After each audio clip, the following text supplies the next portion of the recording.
आप सभी को हमारे उद्धारकर्ता प्रभु यीशु मसीह के नाम में जय मसीह की। आप सभी का यशविंदर जी ऑफिशियल यूट्यूब चैनल पर स्वागत है। मेरे प्रियो, आज हम जानेंगे उत्पत्ति की पुस्तक अध्याय 1 सृष्टि का वर्णन। आदि में परमेश्वर ने आकाश और पृथ्वी की सृष्टि की। पृथ्वी बेडौल और सुनसान पड़ी थी और गहरे जल के ऊपर अंधियारा था तथा परमेश्वर का आत्मा जल के ऊपर मंडराता था। जब परमेश्वर ने कहा उजियाला हो, तो उजियाला हो गया। और परमेश्वर ने उजियाले को देखा कि अच्छा है, और परमेश्वर ने उजियाले को अंधियारे से अलग किया। और परमेश्वर ने उजियाले को दिन और अंधियारे को रात कहा। तथा सांझ हुई, फिर भोर हुआ, इस प्रकार पहला दिन हो गया। फिर परमेश्वर ने कहा जल के बीच एक ऐसा अंतर हो कि जल 2 भाग हो जाए। तब परमेश्वर ने एक अंतर बनाकर उसके नीचे के जल और उसके ऊपर के जल को अलग अलग किया, और वैसा ही हो गया। और परमेश्वर ने उस अंतर को आकाश कहा। तथा सांझ हुई, फिर भोर हुआ, इस प्रकार दूसरा दिन हो गया। फिर परमेश्वर ने कहा आकाश के नीचे का जल एक स्थान में इकट्ठा हो जाए और सूखी भूमि दिखाई दे, और वैसा ही हो गया। परमेश्वर ने सूखी भूमि को पृथ्वी कहा, तथा जो जल इकट्ठा हुआ उसको उसने समुद्र कहा। और परमेश्वर ने देखा कि अच्छा है। फिर परमेश्वर ने कहा पृथ्वी से हरी घास तथा बीज वाले छोटे छोटे पेड़ और फलदायी वृक्ष भी, जिनके बीज उन्हीं में से एक एक की जाति के अनुसार हैं, पृथ्वी पर उगे, और वैसा ही हो गया। इस प्रकार पृथ्वी से हरी घास और छोटे छोटे पेड़, जिनमें अपनी अपनी जाति के अनुसार बीज होता है, और फलदायी वृक्ष, जिनके बीज एक एक की जाति के अनुसार उन्हीं में होते हैं, उगे। और परमेश्वर ने देखा कि अच्छा है। तथा सांझ हुई, फिर भोर हुआ, इस प्रकार तीसरा दिन हो गया। फिर परमेश्वर ने कहा दिन को रात से अलग करने के लिए आकाश के अंतर में ज्योतियाँ हों, और वे चिन्हों और नियत समयों और दिनों और वर्षों के कारण हों। और वे ज्योतियाँ आकाश के अंतर में पृथ्वी पर प्रकाश देने वाली भी ठहरे, और वैसा ही हो गया। तब परमेश्वर ने 2 बड़ी ज्योतियाँ बनाई। उनमें से बड़ी ज्योति को दिन पर प्रभुता करने के लिए और छोटी ज्योति को रात पर प्रभुता करने के लिए बनाया, और तारागण को भी बनाया। परमेश्वर ने उनको आकाश के अंदर में इसलिए रखा कि वे पृथ्वी पर प्रकाश दें तथा दिन और रात पर प्रभुता करें, और उजियाले को अंधियारे से अलग करें। और परमेश्वर ने देखा कि अच्छा है। तथा सांझ हुई, फिर भोर हुआ, इस प्रकार चौथा दिन हो गया।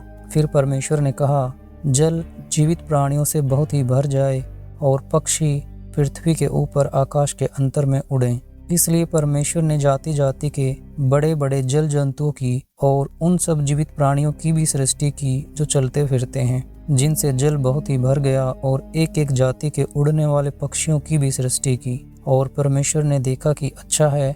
और परमेश्वर ने यह कह के उनको आशीष दी फूलो फलो और समुद्र के जल में भर जाओ, और पक्षी पृथ्वी पर बढ़े। तथा सांझ हुई, फिर भोर हुआ, इस प्रकार 5वां दिन हो गया। फिर परमेश्वर ने कहा पृथ्वी से एक एक जाति के जीवित प्राणी, अर्थात घरेलू पशु और रेंगने वाले जंतु और पृथ्वी के वन पशु जाति जाति के अनुसार उत्पन्न हों, और वैसा ही हो गया। इस प्रकार परमेश्वर ने पृथ्वी के जाति जाति के वन पशुओं को और जाति जाति के घरेलू पशुओं को और जाति जाति के भूमि पर सब रेंगने वाले जंतुओं को बनाया, और परमेश्वर ने देखा कि अच्छा है। फिर परमेश्वर ने कहा हम मनुष्य को अपने स्वरूप के अनुसार अपनी समानता में बनाएं, और वे समुद्र की मछलियों और आकाश के पक्षियों और घरेलू पशुओं और सारी पृथ्वी पर और सब रेंगने वाले जंतुओं पर जो पृथ्वी पर रेंगते हैं अधिकार रखें। तब परमेश्वर ने मनुष्य को अपने स्वरूप के अनुसार उत्पन्न किया। अपने ही स्वरूप के अनुसार परमेश्वर ने उसको उत्पन्न किया, नर और नारी करके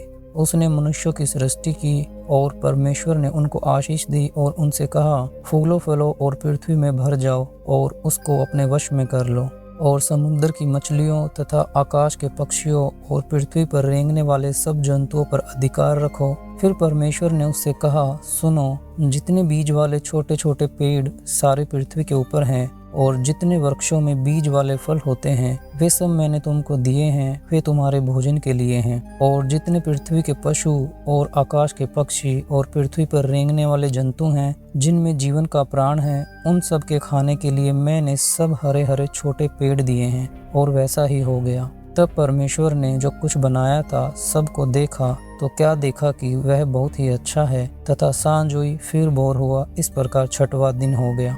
तो आज के लिए मेरे प्रियो इतना ही। मेरे प्रियो आज हमने सीखा उत्पत्ति अध्याय 1 सृष्टि का वर्णन। फिर मिलेंगे हम एक नए वचन के साथ। आप सबको जय मसीह की। एक बार फिर से वही बात जो अक्सर कहता आया हूँ, अपना मसीह जीवन जियो ऐसा कि दुनिया जीना चाहे आपके जैसा। ऐसे ही और भी नए संदेश सुनने के लिए नोटिफिकेशन आई बेल को दबाएं, वीडियो को लाइक करें और चैनल को सब्सक्राइब करें और इस संदेश को अपने दोस्तों के साथ शेयर करें।